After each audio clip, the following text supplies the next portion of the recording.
Welcome to the meeting of July 21st. The first item is the warrant. Motion by Brian. Move. Second? Seconded by Bill. Any discussion? All in favor? Unanimous. Next, the minutes of July 7th. I'll move. Motion by Brian, seconded by Bill. Any discussion? All in favor? Opposed? Unanimous. Invitation to speak? Okay, since no one is here, we'll move on. First appointment is with National Grid. This is a public hearing. Notice is hereby given that the Milford Board of Selectmen has received the petition for petition poll number 4, Cook Street, plan number 17192468, received from Mass Electric and Verizon. Description: Cook Street, National Grid to relocate pole number 4, Cook Street, 12 feet more or less to the westerly direction, relocating due to pole is in the middle of the intersection of Cook Street and Jackson Street. Also for permission to lay and maintain underground laterals, cables, and wires in the above or intersecting public ways for the purpose of making connections with such poles and buildings as each of said petitioners may desire for distributing purposes. So with that, we have Crystal Tanyazzi, who's here tonight from National Grid, and she'll explain it even in more depth. Crystal? You know- The current you know pole- Brian and Bill? You know Brian and Bill, of course? Yes. The current pole location, pole 4, is directly in the middle of Jackson Street at the corner of Cook. We're proposing the approximate location to be about 12 feet. But after we went out to the job, it was looked at, and it's a lot less than that. It's about 8 feet from the center. So there's also a push brace that's going to be put behind that, and that's just due to because it's now no longer located in the center, it will create tension on the pole, so to alleviate that, a push brace is proposed also. Okay. Brian, any questions? How long has it been in the middle of the intersection? Quite some time. While we were out there, we actually were requested by the customer at Jackson Street, but when we were out there, we ran into a DPW worker, and he's like, when are you gonna get rid of that?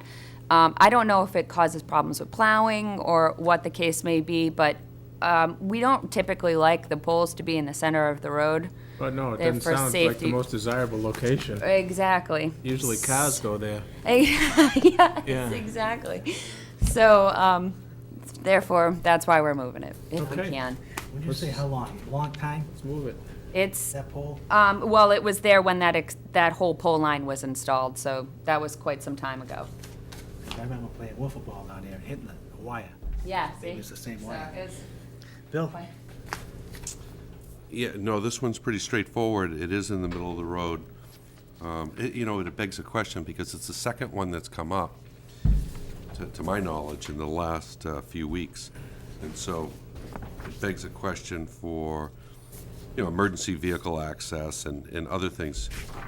And the question I would have is, do we have more that we could work with National Grid on? And I wouldn't expect you to have the answer tonight, but maybe we could find out through, planning, engineering, police and fire, if there's a way to identify all these poles that, there's another one in the middle of a cul-de-sac, dead square in the middle of a cul-de-sac, that Bonnie identified a couple of weeks ago, so, we ought to identify them all instead of taking it piecemeal if we can, Yes, and work with you absolutely. on that. Okay, but I don't have any questions as it relates to this, it just makes sense. Yeah. Okay, since no one is here, I'll ask for a motion. I'll move to approve. I'll second. By Brian, second by Bill. Any discussion? All in favor? Opposed? Unanimous. Great, thank you. Thank you, Crystal. Very much. Have a good rest of the summer. You too.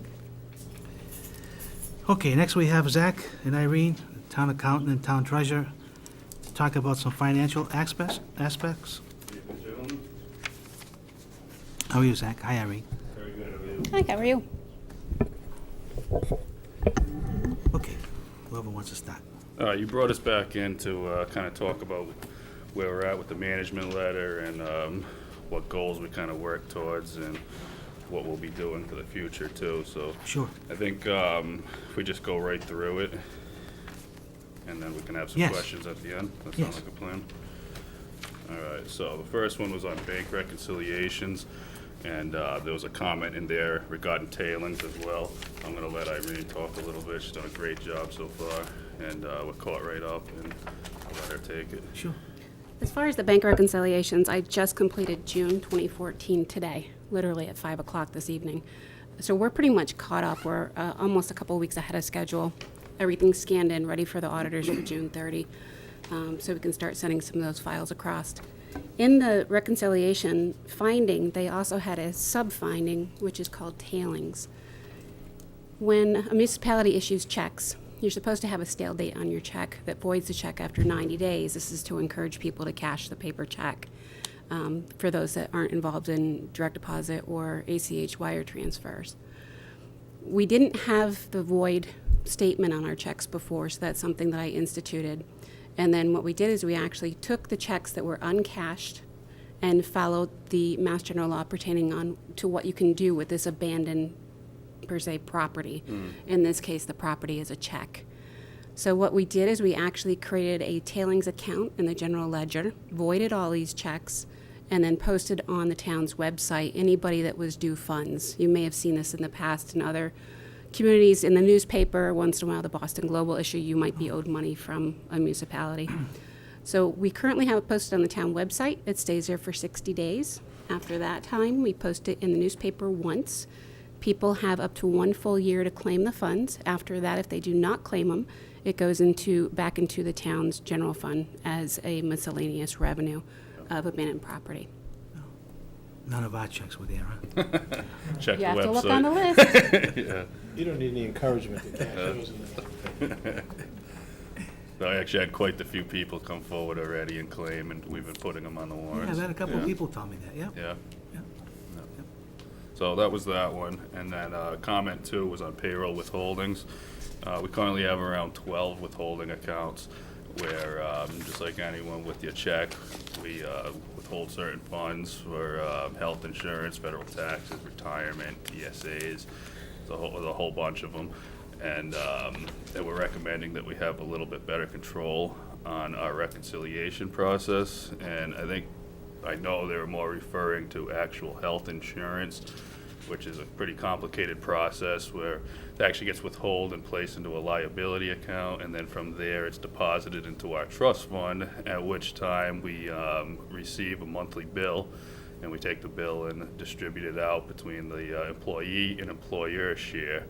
So what we had been doing practically in the past was pretty much grouping certain aspects together, such as like retired teachers, you got geriatric, you got active employees, and it's gotten to the point where that's just not really cutting it anymore, and we have to go more into an individual basis.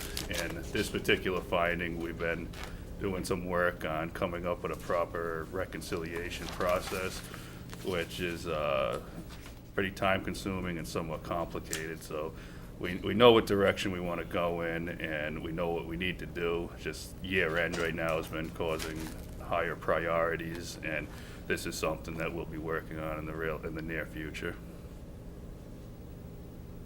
Okay. Add anything to Any it? questions on that one, Brian, Bill? Well, I didn't know if you wanted to let him do the whole thing. Well, if you have any questions right away, Yeah. no. Yeah, no, I'll wait till they Okay. do everything. Okay. All right. The next one was on the self-insurance trust funds, and if you read the memo we provided, we actually broke this out into 2 separate findings. One of which was when we were self-insured, which we no longer are. We use a third party at this point. So when we were self-insured, we had a surplus of fund balance that was in there that after we had paid out all claims, there was still a balance of 1.5 million. Now that sat on the books for a little while as old claims trickled in, which they did for a good 3 to 4 years. And at this point, there's definitely no more claims coming in, so it's safe to say that we need to distribute out that money. And what's gonna happen is that's gonna be a split, more or less 70-30, 70's town money, 30% will go back to active employees in the form of a premium holiday. And that's going to be a pretty tedious process. That's on our radar for probably around December. Just 'cause that's kind of somewhat of free time for us, and we'll get that distributed out, and that's ultimately gonna result in a large chunk of money for the general fund. Great. as well as give the active employees a little bit of a benefit by experiencing a holiday, which basically means we will not be taking withholding deductions from them. Instead, it'll be paid on their behalf through this money that's available. That's a beautiful situation when the town saves some money and also the employees. Yeah, That's no, it great. is. It's pretty cool, pretty desirable. Yeah. Just to clarify on that one also, the mechanism to return the monies to the general fund is an article that Zach and I will be crafting together for the annual town meeting so that we can take care of this one as well as the next finding pertaining to health insurance at the same time. Okay. Correct, yeah.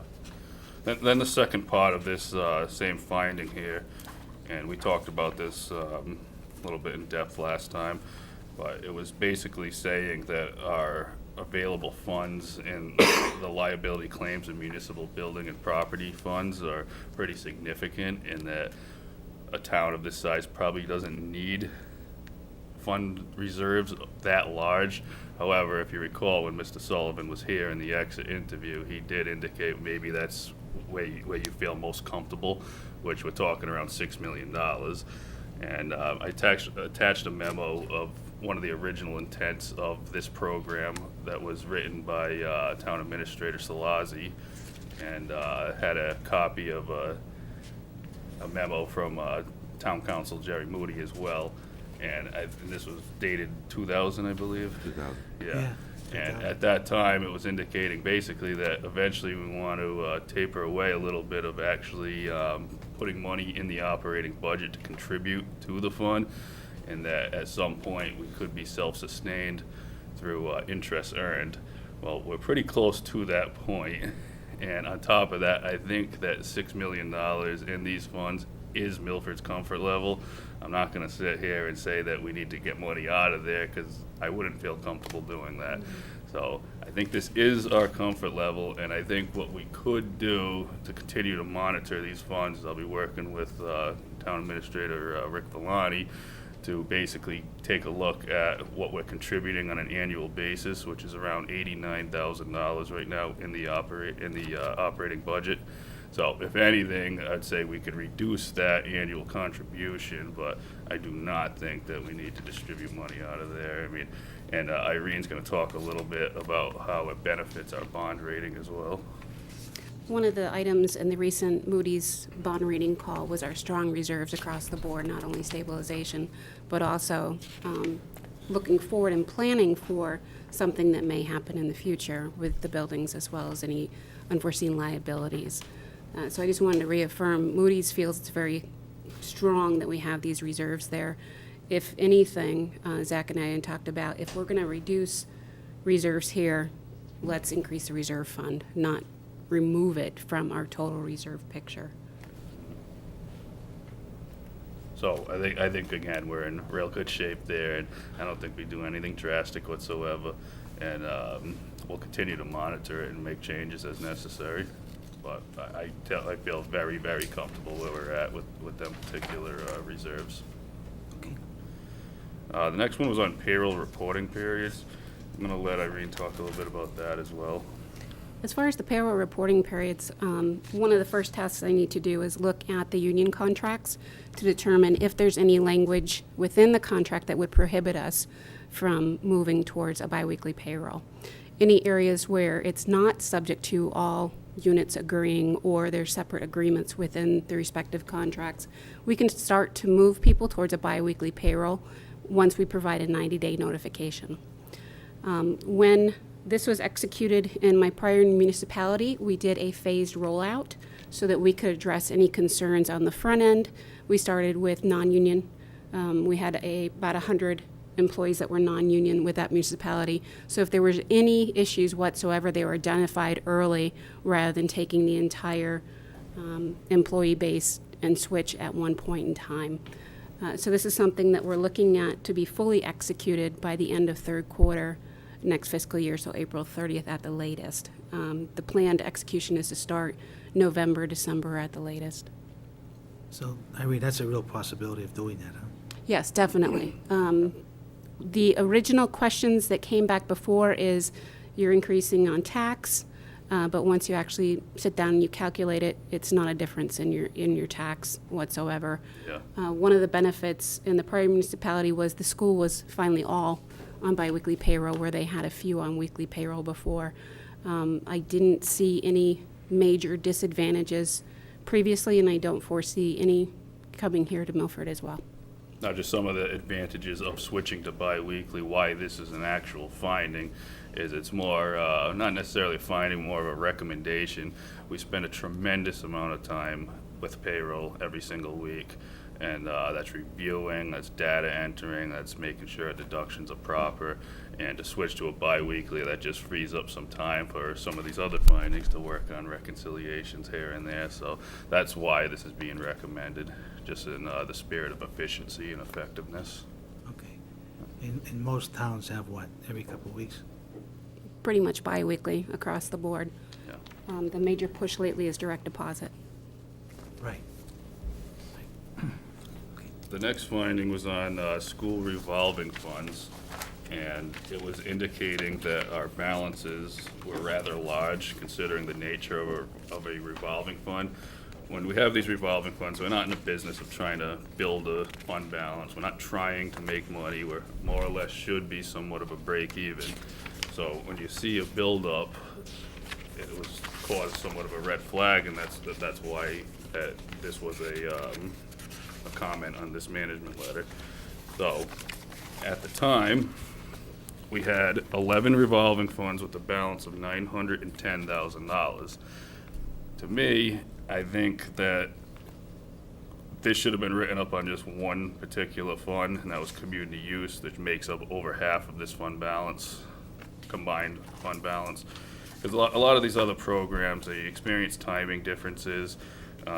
I personally do not think they're high. I mean, we got a couple with school Shining Star at 114,000. Well, that's drastically reduced right now at year end. So just to put it in perspective, that figure was the end of 2013. I ran an analysis now that we've completed FY14, and that came down somewhat significant considering. So now we're looking at a combined balance of $865,000, so dropped over $50,000. Community use in particular stayed shockingly almost exactly the same, considering they've taken over $1 million in revenue as well as $1 million in expenditures. So as we discussed before, and this was elevated to the school committee, and I've had quite a few conversations regarding this, this did not happen overnight. So any reduction we're gonna see, which we're going in the right direction now, isn't gonna happen overnight either. We just wanna make sure and reiterate with all parties concerned that we're not in the nature of trying to build mega fund balances. So if we're gonna adjust fee structures, we got to. If we gotta make sure that appropriate expenditures that might be picked up in the school general fund that could be in these revolving funds should be in these revolving funds. So for instance, back to community use in FY15, there's going to be a couple large expenditures, over $100,000 that's gonna get us back into check. He's gonna be replastering the pool and also reflooring one of the gyms, is it Rick? Yeah, so I think we're gonna get in the right direction. As well as I indicated in my memo that this is somewhat of the strategic plan of some of these larger accounts where it's expected that they're gonna pick up the bill and that we're not gonna come to town meeting and ask for $100,000 to redo the pool. So we have the money right here. So again, I think this finding was more a heads up saying you got a lot of money in there. Make sure you take a look and your fee structures are proper and your expenditures are also proper. So again, I think we're going in the right direction here. Okay. And lost my page here. Where are we at? The last one pertains to finance director. Oh, and the last comment was a recommendation to take a look at implementing a finance director. So I know it's been discussed with myself and Rick Villani a little bit. I know it's been talked about a little bit. Again, this is simply a recommendation, and just because it's on here, I don't think we have to jump. I think we just had a treasurer become appointed from elected. We just had an elected collector just get put into place as well. So we have some new personnel. So I think this is something that we don't run into. I also don't want to see it completely go away. I think we revisit, and if the time's right, we talk about it again. But I think that's where we're at with that as well. Okay, go to questions now? Sure. Brian? Yeah, thank you. I wasn't here the night that the auditor came in with this management letter. I appreciate the response that both of you put together, and I think you did a great job in doing so. But, you know, I think all of us really have to keep in focus the degree of suggestions or the degree of what's cited in this management letter. And it clearly says that they did not identify any deficiencies that they considered to be material weaknesses. So, you know, watching what had happened, or I guess seeing the press and some of the after effects of the event that evening when the auditor came, to me it became clearly overplayed. These are not serious material weak findings. If anything, they're recommendations for tweaks. So, you know, that's the first point that I'd like to make. You know, generally we're sharpening the pencil a little bit in a couple of areas, but in the grand scheme of things, you know, the town's operation is extremely operating very, very well. Couple of things that I would like to discuss with you. I can understand the reconciliation on the bank accounts, the payroll withholdings, the self-insurance trust funds. And, you know, I have trouble understanding this language on page 6 when it talks about municipal building and property insurance funds exceed the maximum exposure to the town when considering reinsurance and other risk factors. What is reinsurance? I think what it's referring to is basically saying you shouldn't be on the hook yourself.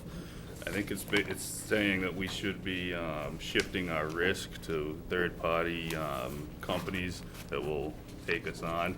So instead of, for instance, like we have the boiler up at the high school, that's covered through Travelers Insurance. I believe it's Travelers, right?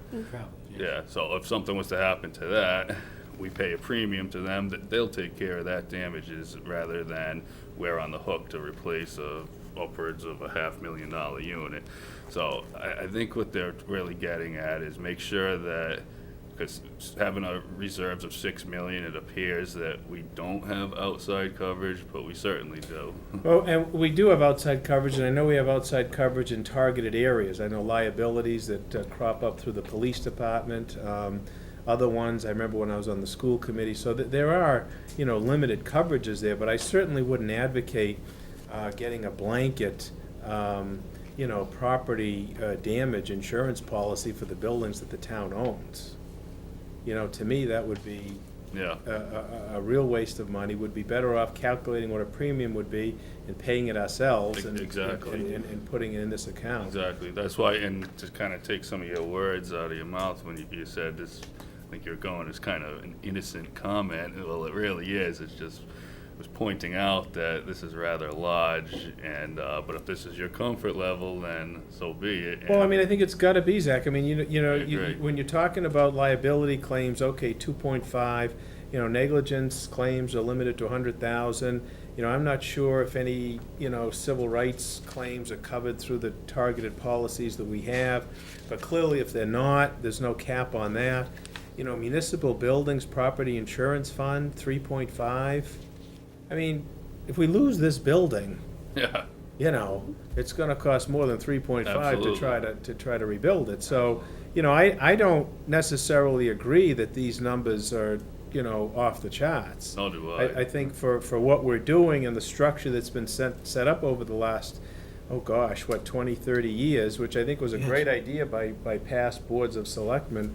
You know, I'm very comfortable with the reserves that we have in these areas in this particular approach. Absolutely. And you wasn't here that night, but Yeah. he did say that. He's like, maybe this is your comfort zone, and if so, so be it. And Council Moody was there as well. Yeah, and it's unfortunate that, you know, that I did miss that meeting, but, you know, because I would have asked the auditor about, you know, some of these different, you know, things that have popped up, but, you know, I appreciate this opportunity to try to go through it.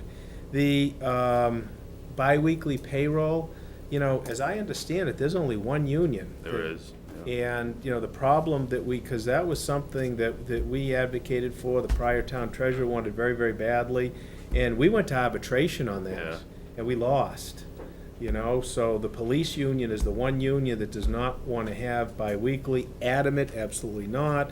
It's the worst thing in the whole wide world, and it was felt at that point, I believe, from the treasurer's department or the treasurer's office, that, you know, unless you have all of those, the government side unions on board, you can't institute the biweekly. I don't think you could do it for, you know, custodial and not do it for, you know, the police. You actually can. Okay. You just have to make sure you look at the union contracts to make sure that there's not language prohibiting you from doing so.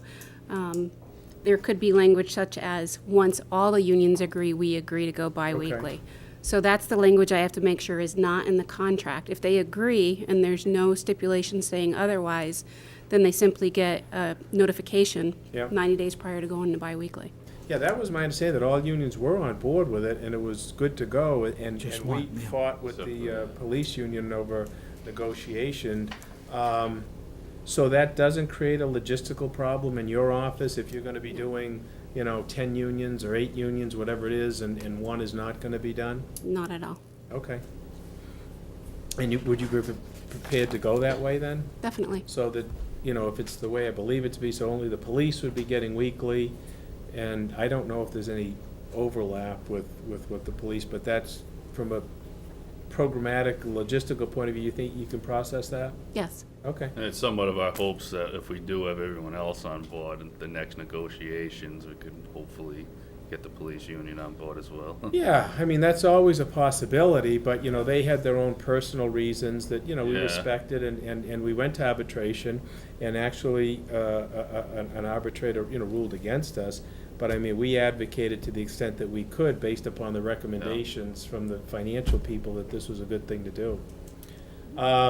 You know, the revolving fund, and again, I remember seeing some craziness coming out with this, you know, topic, and I know the school department had some discussion on this, but, you know, I don't know what the big, I really don't know what the big issue was on this, because if the auditor had taken the time to look back on the history of community use, you know, the way that account was used, certainly when I was on the school committee, I think through the years, you know, it's almost like a mini stabilization fund. So Yeah. what happens is the community use builds up the fund, till it gets to be a certain amount, and then in conjunction with the school department, the school committee, capital projects are targeted to come from that fund. So you can't do that every year. You know, you can't, you know, Exactly. replace the pool liner with $300,000 if you only got $100,000. You need a few years to build that up. So that's what happens. But always, you know, whenever we worked our capital project on the school department, we sat hand in hand with the community use department and said, okay, you know, where are you at in terms of your fund growth? You know, what projects are you looking at? It generally revolves around stuff that they use, which is fine. I remember the locker rooms at the pool were done over. From what you're telling me now, they're targeting, you know, the liner on the pool, Yeah. gyms. So, you know, it was always a relief from the school department's capital needs that was funneled from community use. I mean, as I saw this, you know, and I saw some of the discussion in the press, it was like, oh my goodness, you know, they're building up this huge fund. Well, of course they are.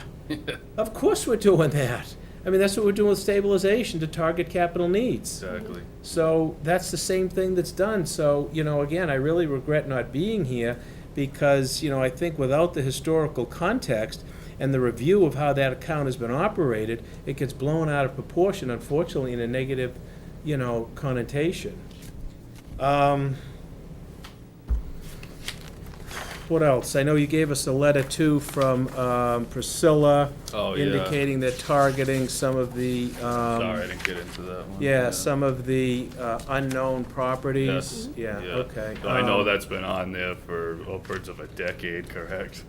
Well, you know, let me just say, you know, from a legal point of view, owners unknown is not an easy thing. No. It's title work, it's research, it's Expensive, tracing too. things down, it's like trying to find a needle in a haystack. Yeah.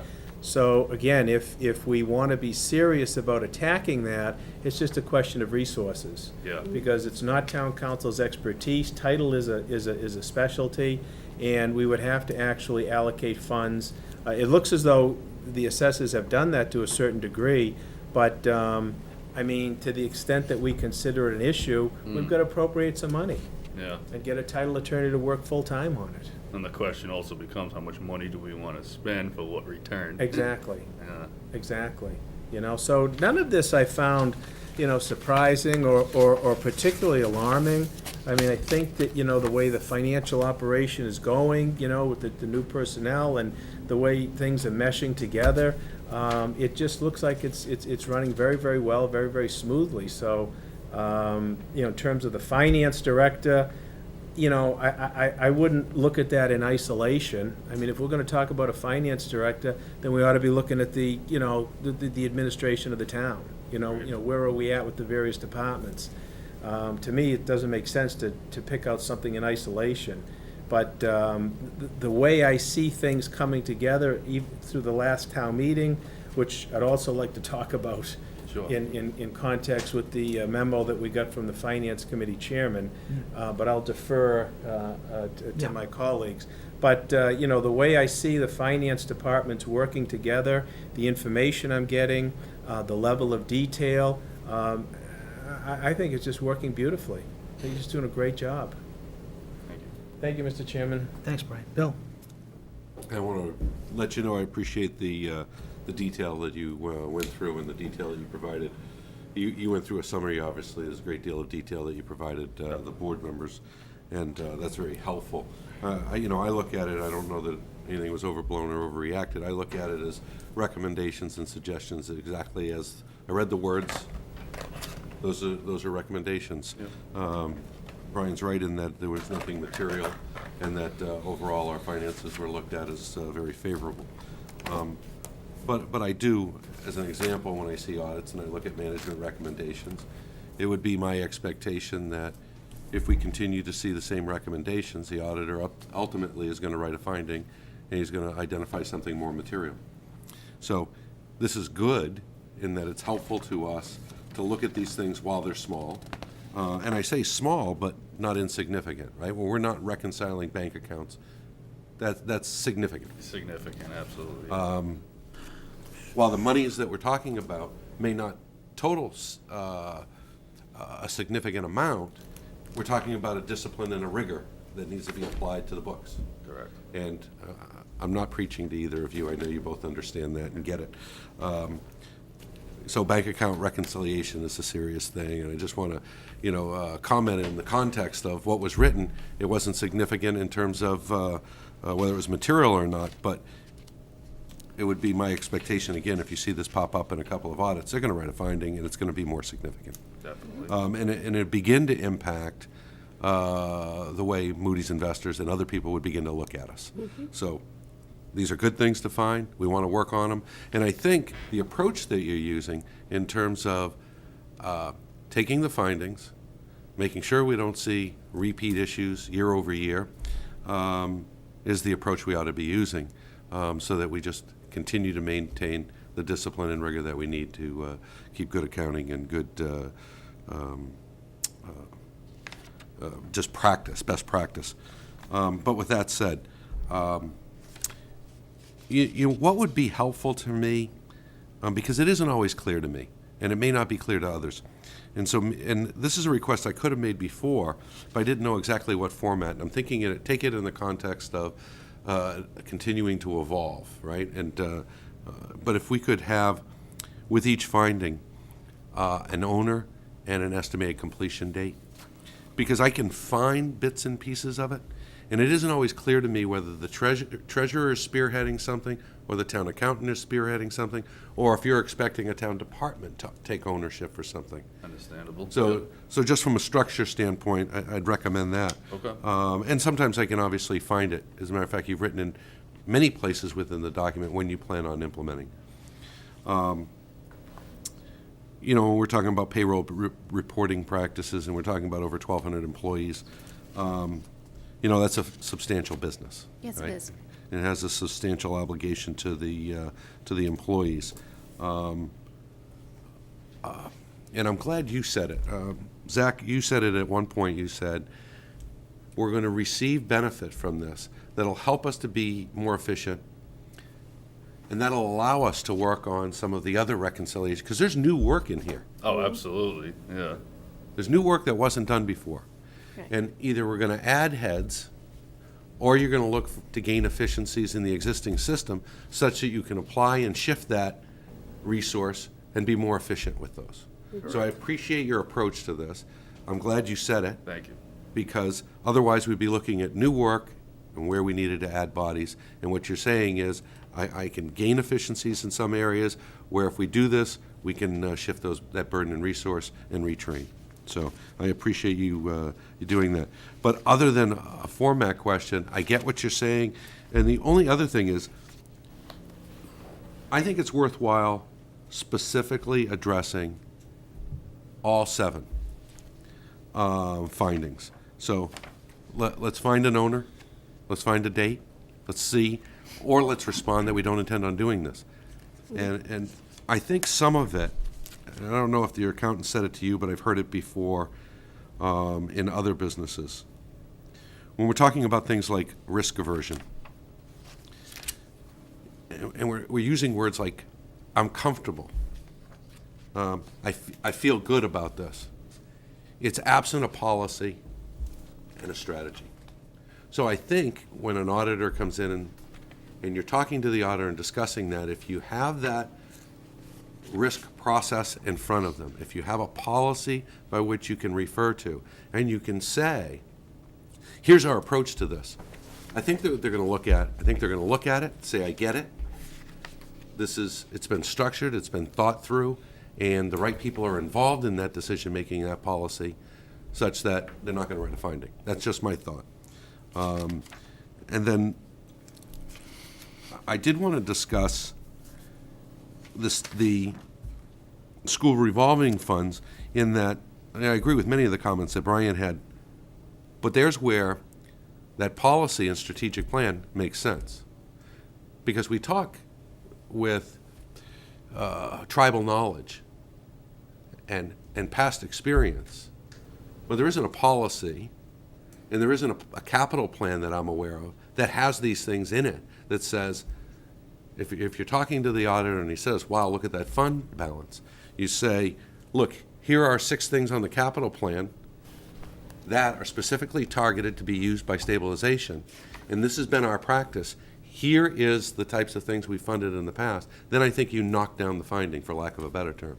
Mm-hmm. But in the absence of a strategic plan, the absence of a capital plan, and the absence of a policy, I think auditors are going to write these things all day. Yeah. And the tribal knowledge that Brian has the benefit of, or that I might have the benefit of, or that some other people might have the benefit of, doesn't knock down auditor findings. Policies do, and practice, so that your practice and your execution is consistent with your policies. So that would be my recommendation, That makes sense, yeah. that we look for things like that. But from a starting point, if we could just get format. You mentioned another piece when we talked about chasing titles on owners unknown. If the analysis says that our largest benefit is $30,000 and the cost of chasing those accounts is $200,000, the auditor's not going to write a finding. Doesn't make sense. If you have the analysis, my Yeah. point is simply, here again, we're coming out when we're talking about accounting, and we're talking about words like feeling and comfort and all of those things, but that's not what it takes to run this. And if we've got the analysis, we understand what the potential benefit is, and if they look at the risk-benefit analysis and say, I'm with you, they're not writing it. So that's my thinking. Now, whether that's true or not, I think what it also does is probably gives you the confidence during the audit to say, we have a policy to address that. Let me review that with you. We have a strategy to address that. And here are the people that participated in that decision-making and enacted that policy. So that's my feedback. And thank you. Sounds Great good. job. Thank you. Good analysis. I think there's always, no matter how good our books look, I think we're always going to be talking about opportunities to improve. And so that shouldn't reflect poorly on anybody. And hopefully, this board didn't make you feel as though you were flawed in your presentation, or that the audit report was negative in any way, because it certainly wasn't my attempt to do that, and I hope I didn't give you that feeling or belief through that. No, we did not. All right, Yeah. thank you. Yeah, thanks, Bill. Thanks, Brian. Yeah, we've had some wonderful teams, and now we have you and Irene as a team. I think we have to, continue to look at ways to make things better. I think we are in an excellent financial position because of many people working together, town meeting, finance committee, the financial department has decisions that we've made along the way, and I think we have to look at that periodically to make sure that we are on track. Rick, on this self-insurance thing, when you have time, maybe you can work with Jerry and just give us an update of where we are with what we pay for the buildings, how much is protected, anything that has to be done. Because I think I had asked for that back in 2000, and I think it's still important to look at, to see what we're spending and protections and all that. So, as you know, the chairman of the FinCom has written us a letter Yeah. about the moratorium. And I think what Mark is saying is really, it's common sense. I mean, these are the things that we've talked about when we planned for the Woodland School, the debt service, the stabilization, drawing down, adding to it, the free cash that's available, stabilization that's available, also the capital projects on a yearly basis, putting monies aside every year to offset the tax rates. I think all those things come into play, and I think we all know that with the school project, I think the Army, some of the other things I think you put in that were coming up. So a lot of times things are unanticipated. So if something does come up and it's important and it has to be addressed, then we have to look at it. But I think more or less, I think most of the items that we've done over the past few years, I think have been taken care of. The Fields project, great project, worked out well. The Armory, Milford Pond, we put $1.8 million towards that. Some of the other things that we'll be talking tonight with Vonnie. So I just think it's important to keep in mind that, how we plan for this. And I don't think we can say, we adopt a moratorium and nothing can be changed, because things change tomorrow. Things may come up. But more or less, I think what Mark is talking to us is, to be, fiscally prudent and to preserve the excellent financial situation that we have. And because everybody was quite happy, and when you delineated all the things that we were going to do along with the school project, that was pretty impressive going forward. And maybe you can just address some of these things, Zach. Yeah, when I read this letter, I personally think the concept is a very good idea. Let's face it, we just took on two major FY14 was a huge year for the town of Milford. Right from the casino right through Woodland to the Milford Youth Center. So we took on a lot of debt, or had a lot of debt authorized. It's yet to even hit our books right now, because right now we're working off bands, which are bond anticipation notes. And then once we get a little further into the projects, when we're actually going to pull the trigger and this debt's actually going to hit our books, where we will be paying annually the principal and the interest. So obviously that's a lot of money. And the concept, again, I 100% agree with. We should take a step back and make sure we are on track with our objectives that I'm always talking about, which is our aggressive contributions to stabilization, it's our continued taxpayer relief, and it's our continued budgeting of over $1 million for capital improvements. So we got to keep our eye on the prize there, go back to the basics, and make sure that fundamentally we're able to do all these things. But as you kind of indicated towards the end, if something comes up, it's our responsibility to take a look at it. We need to assess it. We need to make sure, rate the urgency of it, see if it fits at that given time. So again, I agree with the concept, but I don't think this means that we just put blindfolders on to any major project that comes along. And you also indicated that a lot of these big projects that the town has had, we've taken care of. So I'm not even sure anything's on anybody's radar right now besides a ladder truck coming forward, which we have the money set aside in stabilization. So again, I really think that it's almost a no-brainer. We took on a lot of debt. We need to take a step back and absorb what we're doing right now. But we also got to remain financially responsible and keep up with our strategic plan. If something comes forward next year that needs to be bonded for a large amount, we might not be able to do it, but we should implement it into our 5, 10, 15-year plan. So that's my personal opinion on it. Because we spent a lot of time on Woodland and all the other projects that we've undertaken, and it's worked out well, because we have followed a plan. We all agreed on the basic principles of, putting monies aside to help out the taxpayer, and putting money in stabilization, all those aspects. So I think it's a no-brainer that, we should be vigilant, we should be cautious going forward, but if something comes up, as always, we have to look at it. We have a great financial team that provides us with recommendations, and, hopefully nothing will come up. Because I think we've done a good job of taking care of many, many capital projects and the projects that the residents wanted. So I know Vonnie will talk about some of the dams tonight, so I think we have those monies. Hopefully we'll get some grants. Godfrey Burke, the big projects, the bond bill, we'll get into that, but.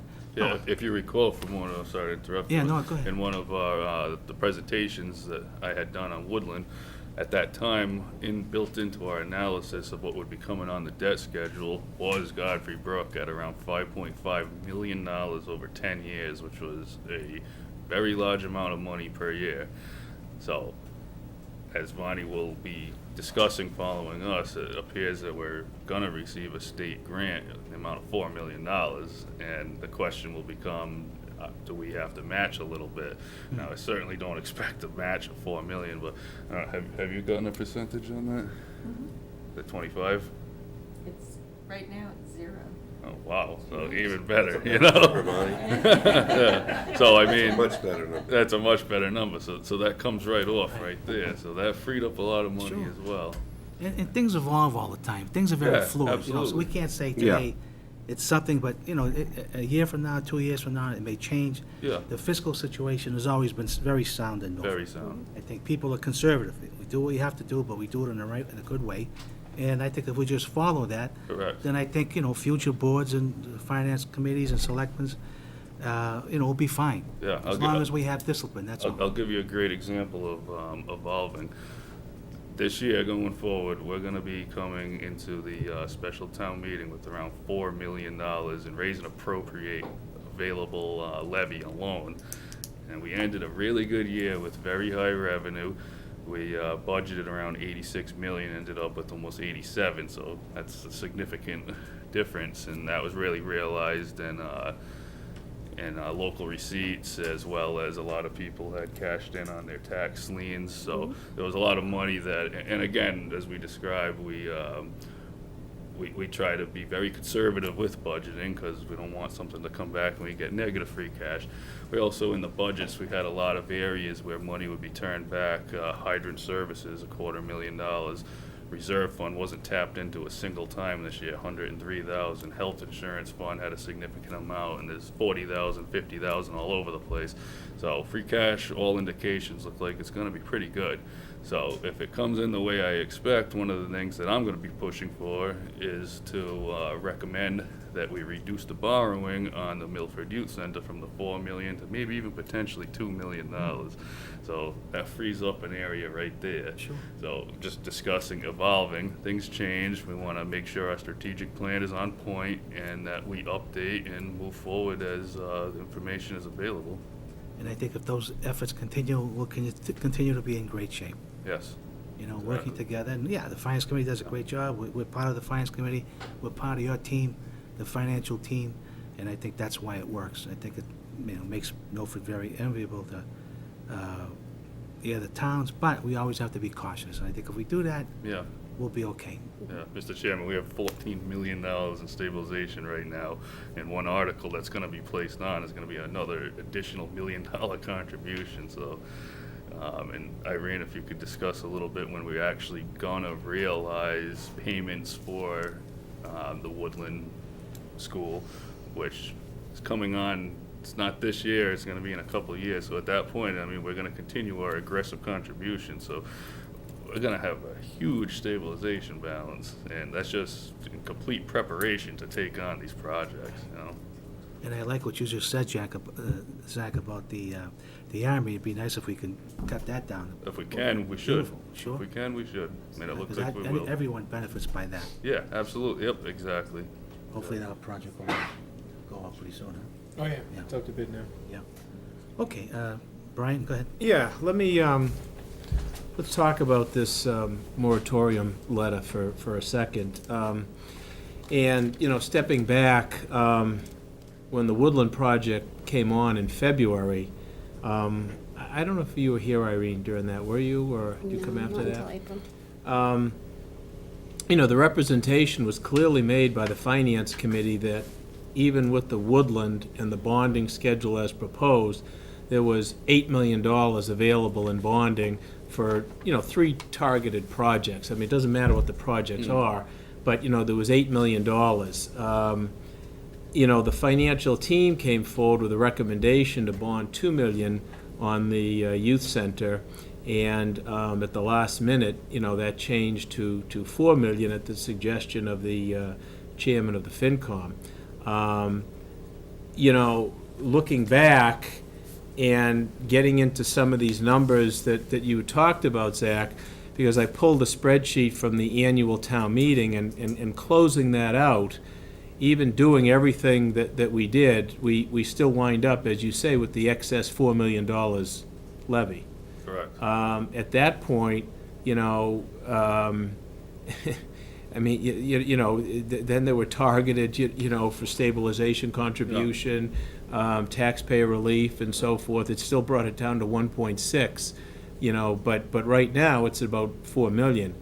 Going into that town meeting, we had 1.5 in free cash, and it sounds as though you're going to be estimating that free cash this year is going to be far in excess of that number, correct? Yeah, I'm Yeah. still tying out receivables, so I don't want to commit to a figure, but That's all, okay. all indications show That's okay. it's going to be very good. Put it that So, way. you know, getting back to really the intent of the financial team, which I think is to best utilize the town resources we have, taking into consideration free cash, taking into consideration excess levy, and also trying to limit the amount of money that we borrow, so we don't pay that interest. You know, we don't want to use the credit card if we don't have to. You hit the nail right on the head, and, you know, the mission that I'm going to present to both of you and then also to the financial team when you meet prior to the special town meeting is to target ways to reduce this borrowing to get it back to the original intention, so that, you know, we have the youth center online and we have the borrowing flexibility if we need it. To me, this is too radical a step, and it's clearly unnecessary given the level of resources that we have at the town. So I'll be looking forward to that kind of an analysis, you know, from both of you going forward, and really trying to maximize and utilize the resources we have to stay away from the credit card interest whenever possible. And, you know, I don't know anything about Godfrey Brook yet. I guess when Bonnie comes on, she'll tell us, other than, you know, the capital sheet that I have, and it's clearly, I guess, dated, you know, it talked about a $6 million project. So, you know, maybe things have changed, what's going on, I don't know. But, you know, given the excess levy, given the free cash that we have, there is no reason at all why we should be talking about any type of prohibition on borrowing. Now, you know, that's not to say that, you know, we're going to go out hog wild and, you know, buy the next new shiny item, but, you know, we want to have the town, we want to allow the town to have the financial freedom to be able to access any avenue we can, whether it be bonding, whether it be excess levy, whether it be free cash, to deal with items that come up. And we know that the, federal stormwater regulations looms on the horizon. Yeah. God knows what else is out there. But I think it's incumbent upon us to best utilize these very significant resources to give us the most flexibility to analyze and evaluate projects as they hit us. Absolutely. Thank you. Thank you. Bill? Yeah, so I agree with your comments, Zach, and I agree with, the spirit and intent of the letter that was provided, as you said, you did. I think limiting our borrowing, certainly in light of the fact that we just put $32 million, we're borrowing $32 million on top of the money that we're borrowing for the armory. So I have no heartburn with the intent and the spirit of this letter, and as a matter of fact, I think what it comes down to, and I think what the taxpayers expect us to do, is, especially in light of the economy, where we're not sure where we're going to be, and how much of the revenue is dependent. The state revenue is dependent upon a lot of variables and a lot of moving parts. For all we know, the referendum on casinos is going to impact to the tune of $50-60 million. My point is simply, the economy is not as robust as we'd like it to be. We've put significant debt on the books. We've not encumbered that. When we talk about principal, interest, and taxes, there are bills that are going to be due, and we should be mindful of our spending, and we should be capable as elected officials and appointed officials, in your case, to be able to give guidance to departments, those that might seek special projects, and say, look, if you're not in the capital plan today, we can talk about it, as you said, but the fact of the matter is we're going to discourage people from coming forth with new projects that aren't of such a critical nature that they represent an emergency. I think that's a fair discussion to give people guidance. So I don't have any issues, and I think your approach to the discussion about moratorium on borrowing is a good idea, and I think spending down and adjusting where we've got debt out there makes a whole lot of sense. The only caution I have for you is when we go to future town meetings and we continue to talk about raise and appropriate. What are we doing when we're raising and appropriating? We're increasing our tax bill. There's a lot of pressure on communities. There's a lot of pressure on residents. When we raise and appropriate at town meeting, there's a lot of pressure on residents who haven't weathered this storm from an economic standpoint, who are either unemployed or might have difficulty making ends meet today, that raise and appropriate is not always the answer either. So we talk about not borrowing. I want to be cautious about raising and appropriating as well, because the worst thing that we can have is a government that feels rich when there's a lot of people out there still hurting. So that's my caution. I appreciate the fact that the financial team is conservative in their approach, as is the FinCom. I think these are important discussions that we need to have, but it should be based on policy, not emotion. And we should look at things as they come forward and see, as you said, your recommendation was spot on. Look at it, determine what the emergency nature of it is, and see where we have to meet our obligations. But beyond that, there may be some things where we need to look at people and say no, and that's what people expect us to do. Exactly. Okay, thank you. So I think good discussion. Thank you for coming in. Great job. Great team here. We've always had a great team.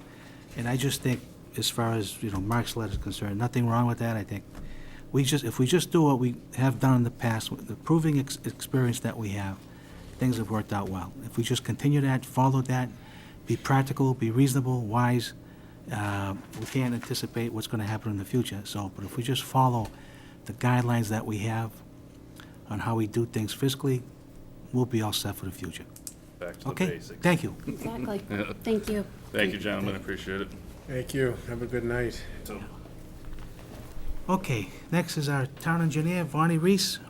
Vonnie's going to give us an update on many topics, and also talked about the stormwater projects that are coming up in Godfrey Brook and all the good things that she's been doing. And I just want to say that, Vaughn, how many months, what's it been, about a year and a half now? No, a year and 4 months? No, just a little over a year. Okay. Yeah, about a year and a quarter. It seems like an eternity.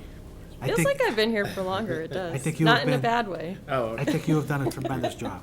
We had Michael you. for a long time, did a great job, was involved in every major project, and you started, and picked up the slack and ran with it and did everything that humanly possible, and I think you've really immersed yourself as a, fine professional in this town, and, on behalf of the board, I thank you for that. Thank you, I appreciate that. So I was asked to give you an update on all of the projects. We, at the engineering department, and by we, I mean me, have been very busy. And so I'll go through. Please feel free to stop me if you want, if you have questions about specific projects as I'm going. So the police department roof is done. It's in the warranty period. The warranty will expire somewhere around September. There is one issue right now with a leaking AC unit that is not related to the roof, but we're gonna get it taken care of for the police department anyways. Town hall roof, same situation, it's in the warranty period. That warranty expires in December. We've had no problems at all with the town hall roof.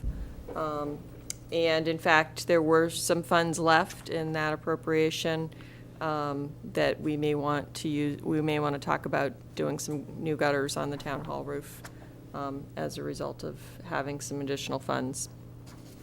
The town hall window project is wrapping up. They have replaced all the windows at this point. They have all the windows in the basement level have been repainted. First floor windows have been removed, restored, and replaced, and the Great Hall windows have been removed, restored, and replaced. The front doors were removed, restored, and they were just rehung last Friday. So the project is close to completion at this point. There are some odd things like adjustment on some of the balances. Obviously with the weather and the wood and everything, that some of the windows need to be readjusted.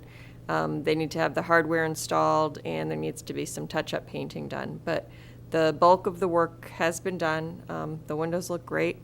We've been very pleased with our resident engineer, Mary Bulso, from Lamoureux and Pagano, who has helped us with this project. So it's been a very good project. And we hope to be done in probably within 2 or 3 weeks. Great.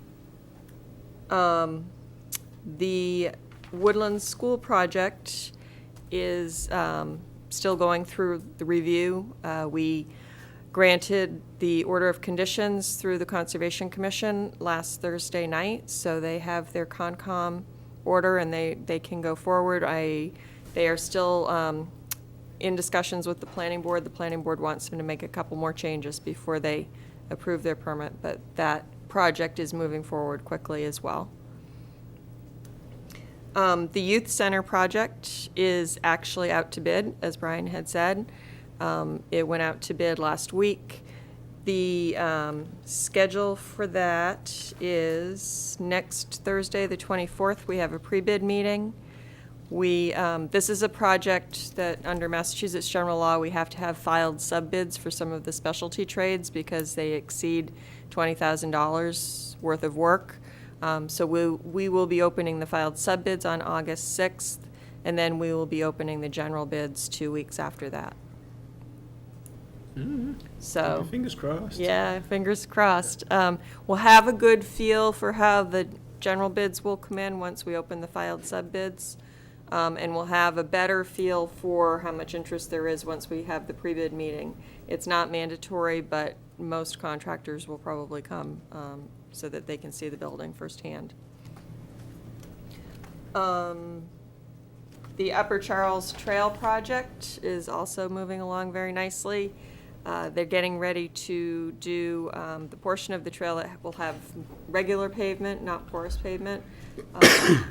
The end of this week, Friday, I believe, is when they have that scheduled. Reno and I are working with them to figure out some of the final details on some of the drainage issues and that type of thing. That project is due to be finished in October. They should be on schedule to finish in October. Milford Pond project is currently going through the permitting stage.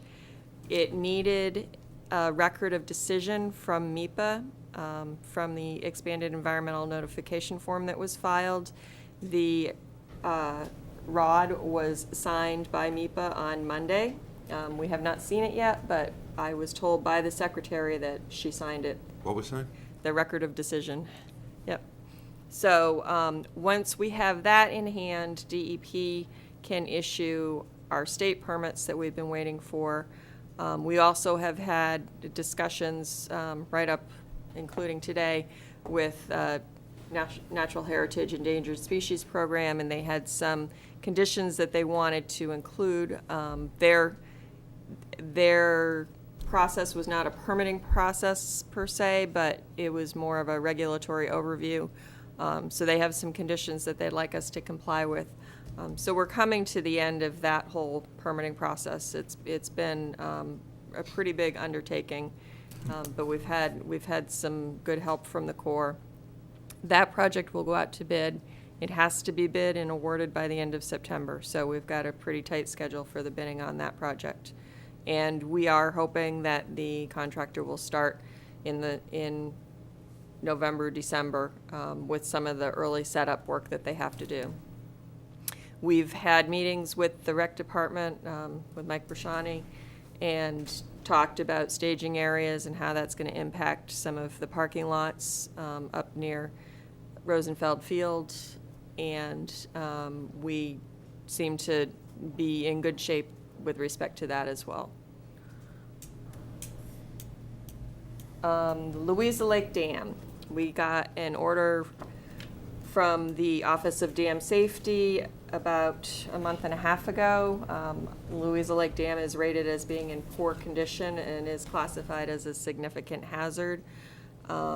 Most of the issues that they cited were issues that we could easily attack. There are some larger issues that are going to take some more attention, but for example, one of the issues they cited was the overgrowth of vegetation along the dam. And so the highway department has actually already taken care of that. We hired GZA to do a dam inspection for us, and in June, they did the inspection. Their report reflects some of the work that was done between the time we got the letter and the time that they did the inspection. We will be doing more work with Louisa Lake Dam, and we found out last week that on the environmental bond bill, there is $150,000 set aside for the Louisa Lake Dam repairs. And I'll talk about the bond bill a little more towards the end. Okay, go. So that's, that was very good news. We are finalizing the project on the library roof. The library roof has been replaced, both the flat roof and some of the shingles on the mansard part of the roof have been replaced. They have a couple of things to finish up, one being they're installing heat tape along over the employee parking lot and then over the front door to prevent icicles and snowfall in those areas. That project came in under budget also, and we're doing the final walkthrough this week for that project. And we had a couple of little leaks, but it's all under control. Sue's still talking to me, so that's good. I'll need you later. The handicap fishing platform is done, and we do have a very nice commemorative plaque that we'll be placing on it that I would encourage people to go see, thanking someone in town here who was instrumental in making that happen. Godfrey Brook Congress Terrace project. This is two different stormwater channel improvement projects, but we're going to be bidding them out as one project. They are being partially financed through a FEMA grant. The FEMA share of the cost of the projects is over $1 million, and the town's share is about $400,000. So we are finalizing the design of both of these projects right now, and we'll be putting them out to bid, hopefully to start construction next season. And then I will talk a little bit more about the stormwater issues. And do you want me to talk about the stormwater issues now, or? Whatever you feel comfortable with. Let me talk about the bond bill first. So I talked to Representative Fernandez's office, and there are 3 projects in the bond bill that are Milford projects. One is a $250,000 grant for Milford Pond. One is the $150,000 grant for the Louisa Lake Dam. And then the other is the $4 million grant for Godfrey Brook that Zach mentioned. This has to be approved still by the governor, this bill, and then the money has to actually be freed up for the project. So at this point, it looks good, but there's no guarantee. All of these are grants, so there is no match involved, which is the good news. So, we'll have to wait and see, but Ken told me that they should be signing this before August 1st. So we should know within a couple of weeks what the status is. Okay, so that's major projects, and then you wanted an update on stormwater issues. Yes, Do you have please. any questions first about, so I can just Questions on catch my your breath? project? Yeah, if I can just ask you about the grant Mm-hmm. with the Godfrey Brook. So I understand it's not a matching grant, but the $4 million, I suppose, was that based on any type of a budget plan that was submitted, or was it just something that Representative Fernandez and Senator Moore were able to access? I think that from what I've been told, that was a number that they've had for a while. Okay. And that they've tried before on previous versions of the bill. So would the intent be, and I know this is very preliminary and maybe it's just food for thought, would the intent be to try to do whatever renovation work we could do with that $4 million? Or would the intent be to really look at, the remaining balance of this brook, target what that number is, which I would assume is in excess of $4 million, and try to access those funds to get the project done comprehensively? Well, just to back up a little bit, I think that number of 4 million is an old number, and you cited a number Last one I saw closer to was about 6. 5.9. Yeah. And that was submitted, I want to say '07. However, we have been chipping away at Right. work along the brook Right.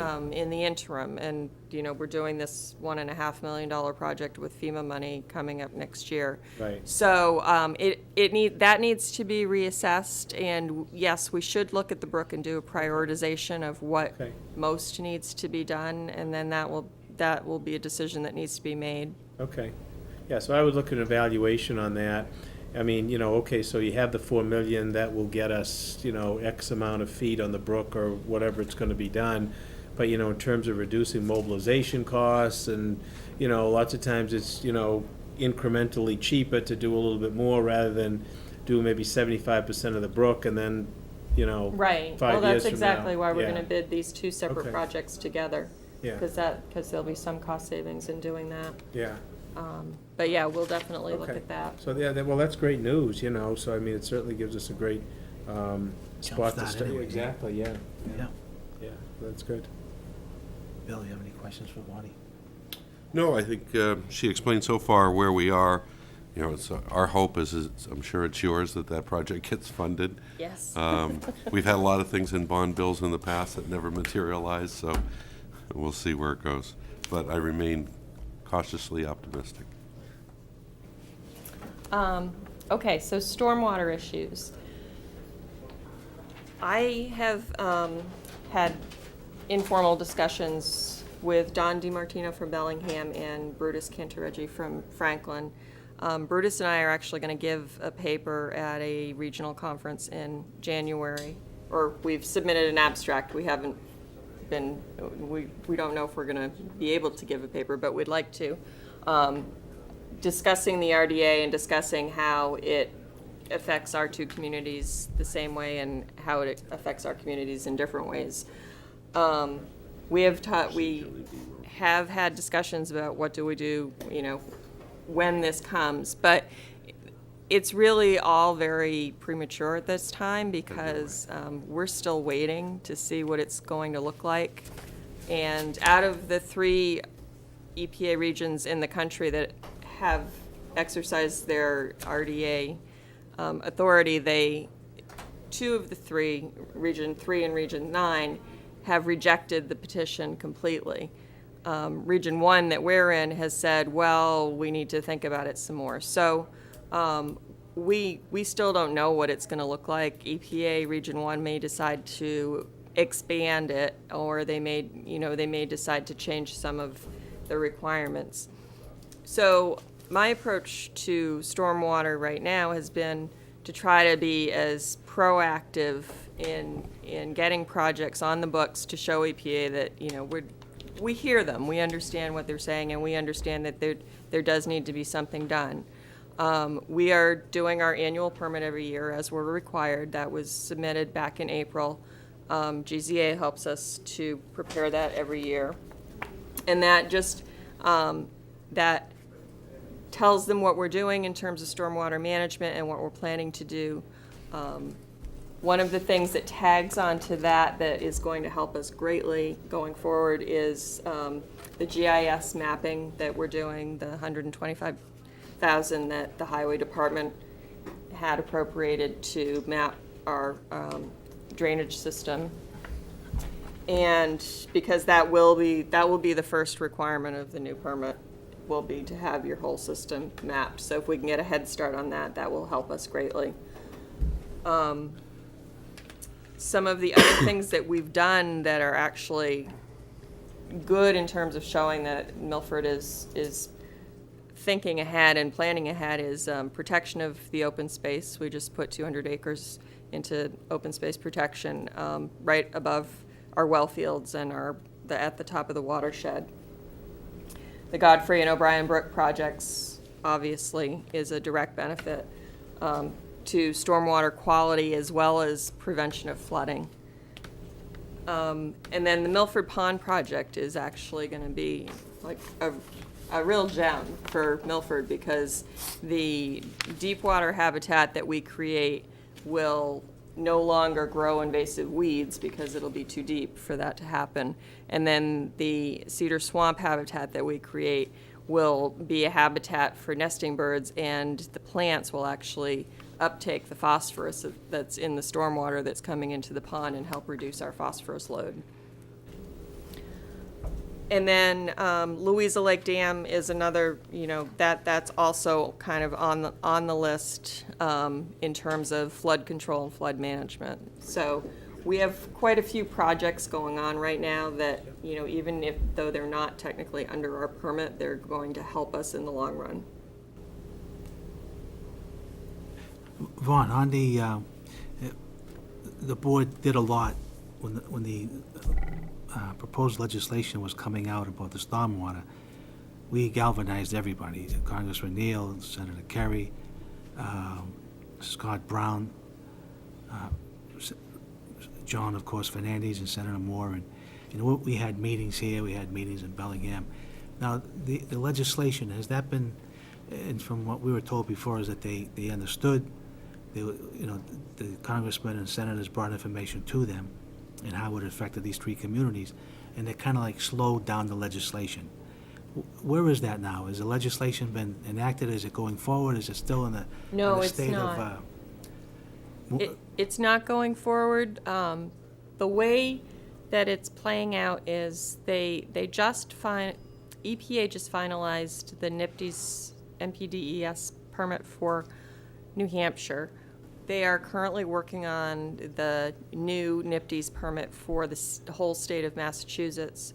And then after they're done with that, then they're going to look at the whole RDA issue again. So it's definitely in limbo right now. Okay, and I think all the work that was done, I think the legislators put a lot of pressure on EPA in providing information. What it would mean to the town, the affordability, the tremendous cost and all that, and why we're only 3 communities targeted at first. So I think it was well done, and good thing we did that because we don't know what would have happened.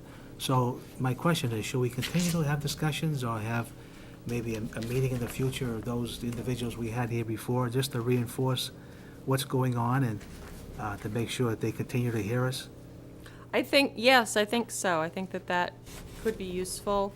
And especially after the Massachusetts permit gets finalized, definitely, because that's something that will affect us as well as the RDA. Yeah, I mean, we all agree that clean water is important, it's a necessity, it's imperative that every community do take care of the aquifer and like we're doing with Milford Pond and all that, but I think the cost has to be something reasonable, and some of those cost estimates before, you know, would be, we could have $100 million in stabilization, wouldn't be enough, so I think what we did, everyone worked hard, and so maybe at the right time, working with Rick, and if we can reconvene that group with EPA, just to make sure that everybody's still on the same page, and that it's so important to the local communities that we want to comply, we want to do something, but not at that cost, you know.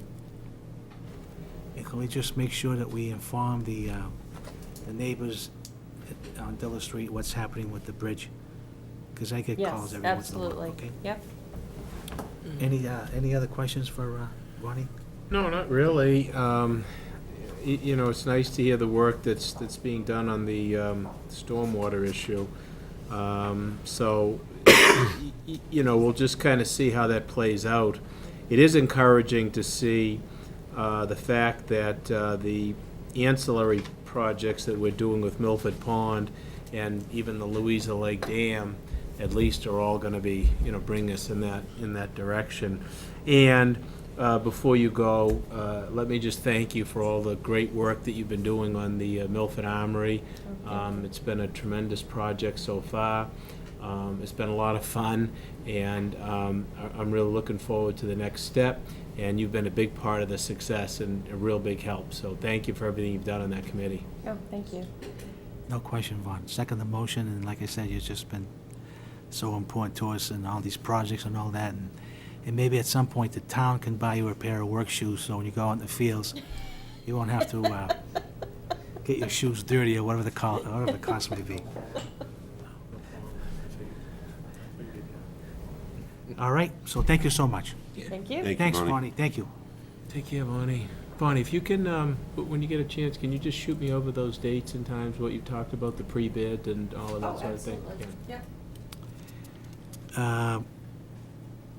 No, Rick, no quorum? No, we would need 5 favorable Yeah. votes out of the total 8, so they're not here. So I'm going to ask that we reschedule Okay, that yeah. for, I think it's August 4th is. Yeah, this is something that Next meeting. we had a valuable member of the trustees resigned because of work commitments, Giancarlo Bontempo, and so we were going to appoint someone here tonight, so we don't have a quorum, and maybe at the next meeting we'll schedule that, depending on their availability. Okay, Rick, your report? Yes, thank you, Mr. Chairman. As you know, the fiscal 2015 budget was signed by the governor this past week. The amount of Chapter 70 aid and the amount of the unrestricted general government aid is what has been predicted by both the House and the Senate. So we're happy with those numbers. An update again on the Louisa Lake weed control treatment. Again, you know the initial treatment was done on June 20th. I've been informed by Keith Gazale, the senior biologist, that the submersed plants were well controlled. The initial treatment for the water lily control will be done before the end of this month. It's possible a second treatment may be needed in August. Park Commissioner Mike Brashani is going to oversee the treatments and will consult with Town Engineer Vonnie Reese as needed. The Yeah, GI Rick, on that, just Yep. let's make sure we monitor it, so that we're spending Yes. the money wisely and it's working, you know? Yes, yeah. The GIS needs assessment and implementation plan, Applied Geographics, Inc., the town's consultant, held an initial meeting with department heads and myself on July 8th. They then held separate individual follow-up meetings with each department head to gather their input on how each department would like to use and benefit from this system. I'll keep the board informed as the project moves forward. We have had new steps were in fact completed at the police station at the entrance on the side opposite the Milford National Bank. We also did some minor repairs to the main street steps. They were in need of repair. The Milford Lions Club Milford Park Commissioners would like to publicly thank the Lions Club for sponsoring the entertainment at Pheno Field for the July 5th fireworks display. The Lions Club has graciously covered these costs for the past several years, and it's greatly appreciated by not only the park commissioners, but also by the many people who attend each year. Weed control treatment on Main Street. We have in fact begun that treatment on Main, Central, and Exchange Streets. I want to thank Melissa Alves-Tomas, the CDBG director. She has had these areas sprayed this past week, and in fact, resprayed today.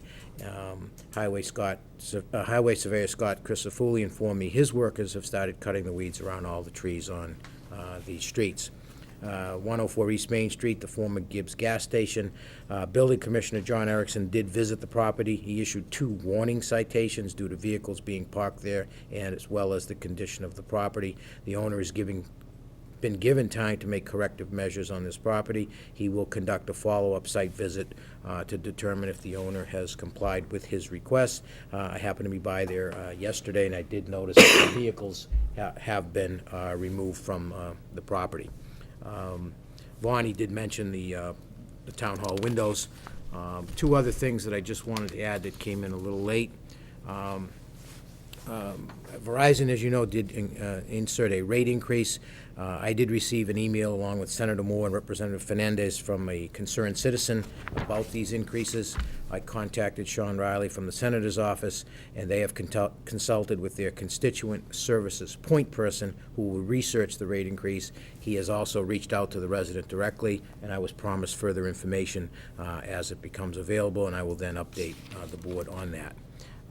One final note, the community development block grant announcements were made late Friday afternoon. Unfortunately, Milford was not selected this year.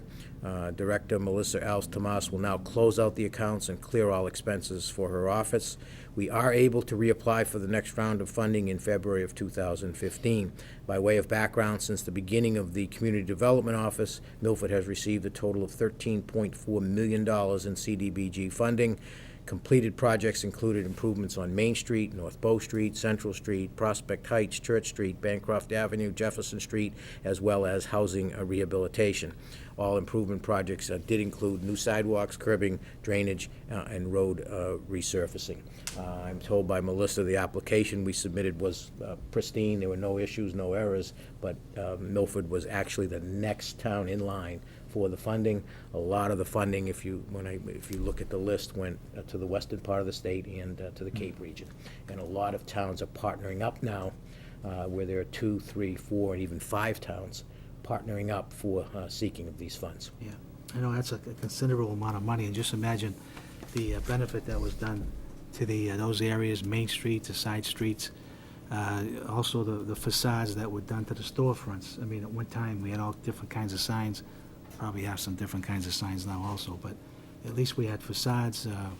There was consistency, and so everyone did Sue Clark, everyone did a great job, the consultant that we had, and that was $13 million that the town of Milford did not have to appropriate, and so that money was well spent, put to good use, and Scotty and a lot of other people came forward to help out Sue whenever possible, so maybe next time we'll be in line for a grant. Brian, any questions for Rick? No, just on CDBG, I mean, it's really not a surprise when, No, it is not. We talked to Melissa, and the discussion that we had about town finances really can be a twin-edged sword, because a lot of the evaluation goes into financial need of the community, and Milford just doesn't have that anymore, certainly not when it matches up to other towns throughout the Commonwealth. So, I think that probably affected the outcome as much of, or as probably more than anything else. Yeah. Bill, any questions for Rick? No, it's a competitive process. I'm disappointed in the, that those funds went to other communities. We were close, but, Excellent. okay. Yeah, so we just have to be proactive on some of the things that we can do, like the weed control on Main Street, Central Street, the property on 104. Tell John to be proactive in that, I'll Rick, tell you know, him. as Yes, far I as, have told him that. we gotta get signs up there, no parking, private property. The grass has to be cut there, it just looks terrible when you come into town. And it would be nice if the town could take that at some time, maybe even eminent domain for extended roads, curves. It would be nice if people coming down that area could take a right onto Cedar Street. That would speed up the process. So things like this, we just have to try to keep doing. Thanks, Rick. Thank you, that's all I have. Okay. Brian, old business, anything? No, I don't have any. Bill? No, just, I wonder if I could just, I don't know that it's old business, new business. I had occasion to see some of the great work that was done on the fields, again, on the softball fields, but I did notice that in working, in seeing and meeting with some of the folks that were holding a tournament there, where they were working with or hosting 12 other communities, that they had the need to use porta potties.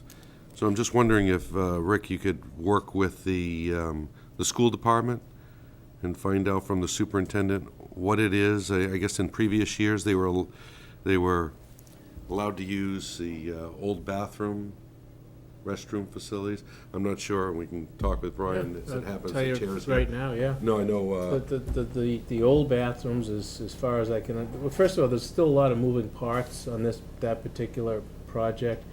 Last I had heard, with the new concession building and the new restroom building, it was still waiting for some plumbing clearances with the inspector and the contractor. The old restroom building is, I don't believe, operable, or certainly not handicap accessible or safe, so I don't believe that that's been opened at all this season.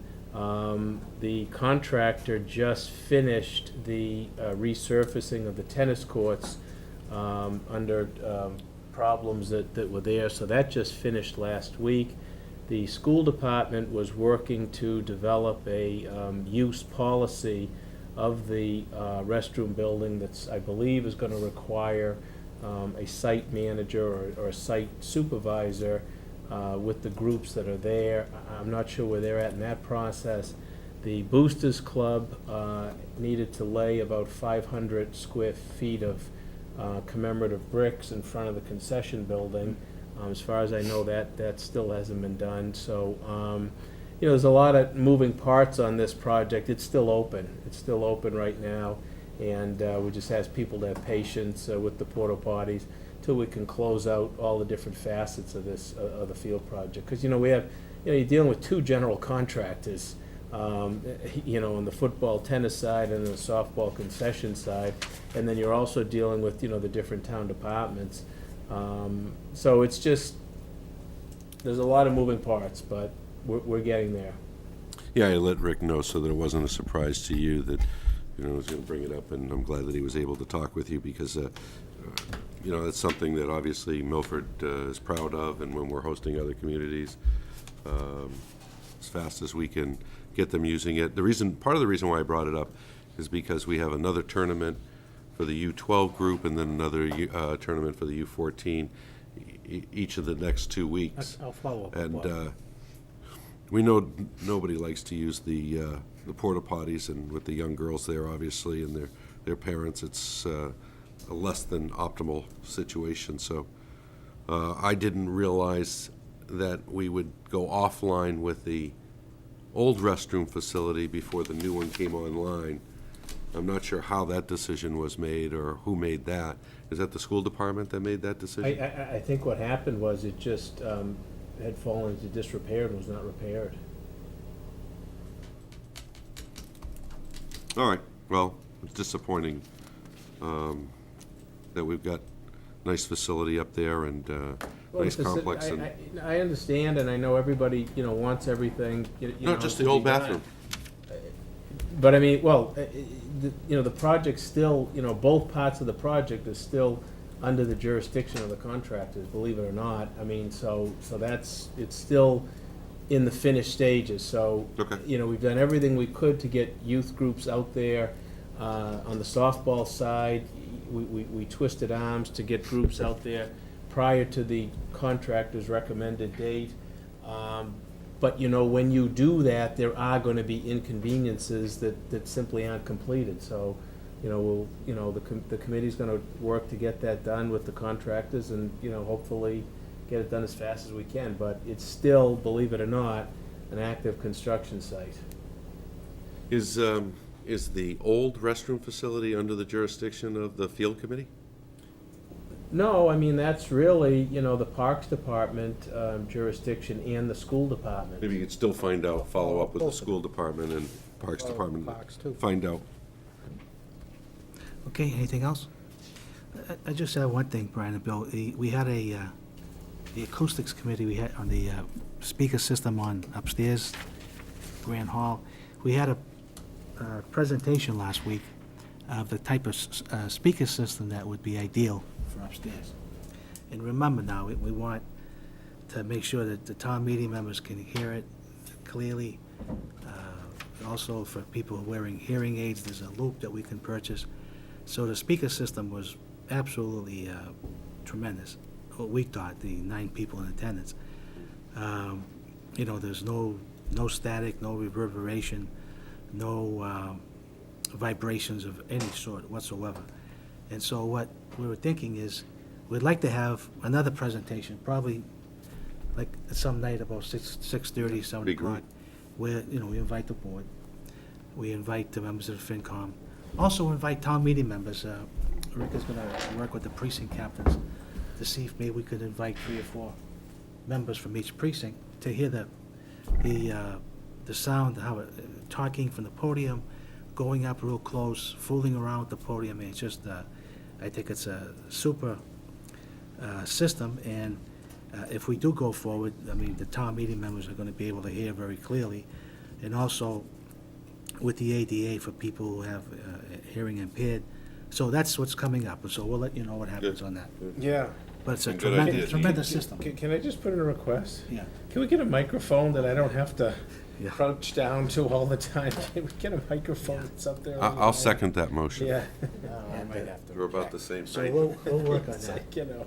And the other thing we have to work on, we had it, I don't know, last week when it was like 95 degrees, and upstairs, it was completely, I mean, you just melted like at 2 o'clock in the afternoon. So I asked Rick to get some prices on some air conditioning, what it would cost, and then we can look at it and see what happens. But it's just a shame that, you know, in the summer months, you can't have a function up there. or- Those new windows are too tight. Oh, God. We were able to open them, and we did get a nice, a little bit. They get a little bit of breeze, A yeah. little bit, Yeah. not a lot. Yeah. Yeah, absolutely, you know. It's an entirely Yeah. different challenge when you put, you know, a couple hundred people there and the BTUs. Absolutely, we only had 9. Much different, Oh. so. So that's what's going on, But, yeah. Put you know, together some Yeah. proposals. Yeah. I think it's non-emergency and part of what, but I think it's important Yeah. that we go investigate it, so. Yeah. I agree with you. Yeah. Okay. Okay, and then, new business, we have a proposal from 99, this is called an inverted process, approval process. The ABC looks at 20 communities and approves everything, all the application processes in order. There's no change to a manager, just a change of director notice, and everything seems to be in order. I'll move to support. Second. Yeah, motion by Brian, seconded by Bill. That's unanimous. Okay, next we have Personnel Board openings, a couple of openings. What I'd like to do is let's, I'll go to you, Brian. Let's go with the permanent member first, and then we'll do the alternate. Is there a motion? I would move to appoint Laura Crisafulli to the regular position vacancy. I'll second that. Okay, any discussion? All in favor? Unanimous. I Go would ahead. move, I would move to appoint Shelley Leclerc to the alternate position vacancy. Is there a second? Not this time, Mr. Chairman. Okay, I'll second it for discussion. Yeah, any comments by Brian, Bill, anything? Okay, so we have a motion for Shelley Leclerc. I seconded it. All in favor? I'll vote in favor. Okay, and that's unanimous. Okay, so they have a full complement to the board. Excellent. Next is something, matter of fact, I took a ride down on Saturday. This is a building that was burned down, burnt, and the gentleman has built it back very nice, and they put in a ramp, and it overhangs the public way just like a few inches, but it's really, it's not a significant overhang. Rick, anything more on that? The only thing, just that there was a letter from town council. He recommends the board consider the grant of a revocable license to allow the encroachment to continue so long as there are no other problems are created. So it's just a way of keeping a little bit of control. That's the recommendation. from town I would council. make a motion to support that recommendation. Like I said, I saw it, and it's, You know, my only concern with it is, and I appreciate town council's recommendation, but the extent to which it's an overhang and the extent to which it might be any particular hazard or any particular concern, I- really feels like an engineering question more than it is a town council issue. Is there anything pressing on this? Is this time sensitive for the next meeting? I don't know. I'd have to check with the owner of the no, I saw it. establishment to see if It's there was only an like that. opening. It's It is not de even- minimis. it's It not is. even, like, I even went out and looked at it, and it's fine. Maybe we could make it contingent upon that, but I think it's Could have Vonnie go out. insignificant. Talking a distance of 1.5 Yeah. inch to We're talking 5.5 very, inches. very, it's really Yeah, I've not insignificant. seen it, and we've got a recommendation from town council on a 1.5 inch overhang of steps or ramp, and Can we make it? It's an engineering to go question, forward, right? Can we make it contingent upon Vonnie research? I'm okay with that. Okay, okay. Yeah, thank you, All Mr. right, Chairman. Brian? So contingent upon Okay, the- so we'll have Vonnie look at it, and if it's fine, we'll go forward. That's great. New business, Brian? I don't have any. No? No new business? Rick, on, can you check with David Condrey on Upper East Main Street, like way past Stop and Shop? Yes. I guess they've had a break, the water main is broken like maybe 4 or 5 times, and when they do that, the people don't have service, so can you ask David to give us a I full have an explanation? inquiry into him, Okay. yes, yeah. Yeah, more importantly, they don't have toilets. Right. Okay, on the correspondence, annual license activity report. Anyone see anything? Brian? No? Really not. I mean, the last one we had was the end of March, so I just kind of targeted the ones. I mean, there's, it's just really kind of a, snapshot, almost a snapshot in the day of a life of a police officer, I mean, you look at some of these things. There was one at Central Street Tavern, and there was a male causing a disturbance. Officers found that he was upset because the bartender had shut him off, and the officers, drove him home. There was quite a few, actually, where people left without paying. And in one particular at the Alamo, it appears that the police did a very thorough investigation. There was a Connecticut license plate. They tracked the person down. It actually then on to Johnny Jack's, and arrested 3 males as a result. But obviously nothing that I would see that would require any type of action. It's glad that at least they shut the guy off and didn't continue to provide drinks, so that's good. That's good being Yeah. proactive, very Yeah. good. Bill, anything on your part? No, same observation, here's a bar owner acting responsibly, and obviously the patron's upset. There are other cases where management's calling in early, where a boyfriend's harassing an employee calling in repeatedly, those types of things, and no concerns, Mr. Chairman. Okay, next we have a police chief request. This is the police chief writing to the district highway director. On behalf of the Board of Selectmen, I respectfully request that your office authorize the installation of a 30 mile per hour speed limit on Reservoir Road in the town of Milford. So he's done that. I don't think we need a motion on that, right, Rick? No, you do not. DOT. Then the other one, I'm glad to see this, because I had asked the chief about this. This is similar to Jonathan Gulliver, the district highway director at Mass DOT. On behalf of the Board of Selectmen, I respectfully request that your office authorize the installation of 30 mile per hour speed limit signs on Medway Road in the town of Milford. This is a 4-lane roadway that is built up with residences and commercial retail property. There were signs there years ago, but I guess they took them down. And the interesting thing about that, between 2012, 2013, there were like 102 motor vehicle crashes in that area. And I know because that's right near my office, and a lot of those accidents were very, very serious. Were you involved in about 70 of them? No, not me. Somebody, Gary was, not me. So what I would like to ask, Rick, if you can, we'll send this, get this moving on the 30-mile-per-hour speed signs, but I think the severity of those crashes are really significant. A lot of people got hurt, people going into the cemetery, turning over. See, talk to the chief, have the chief, the engineer, and the planner, and yourself, and look at that, and see if is there any way that we can, mitigate or try to make that road safer. It's 4 ways. What happens is, a few years ago, we had placed a no left sign coming out of Coles. Yeah, that's a big problem. You'd be surprised how many people go left. Yeah. And then coming out of Bugaboo Creek, the restaurant's no left turn. It's the same thing. So I think we need a comprehensive plan to address that. I don't know if lights can be installed because we have lights not too far, but once the people go past those lights at McDonald's, they fly all the way to the, right before Friendly. So let's get a plan on that. Sure. I know the Coles parking lot has been a problem. Oh, yeah. Yeah. Awful area to get out of. Yeah. In and out, yeah. And we have- Even going by Applebee's.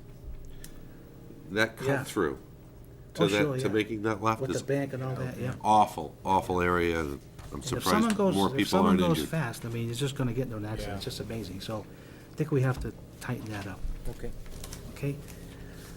We just have one letter from Larry Duncan to John Fernandez on the zoning bill that's being discussed at the State House. And that's all I have. Anything else? I don't have anything, Mr. Chairman. Anything? No, Okay. thank you, Mr. Chairman. So we do have executive session on eminent domain litigation, the water company update, and sewer union contract with town council. Is there a motion for executive I'll session? move. Second? Second by Bill. Roll call vote. Aye. Aye. And that's unanimous, and we will not be coming back into open session. Good night.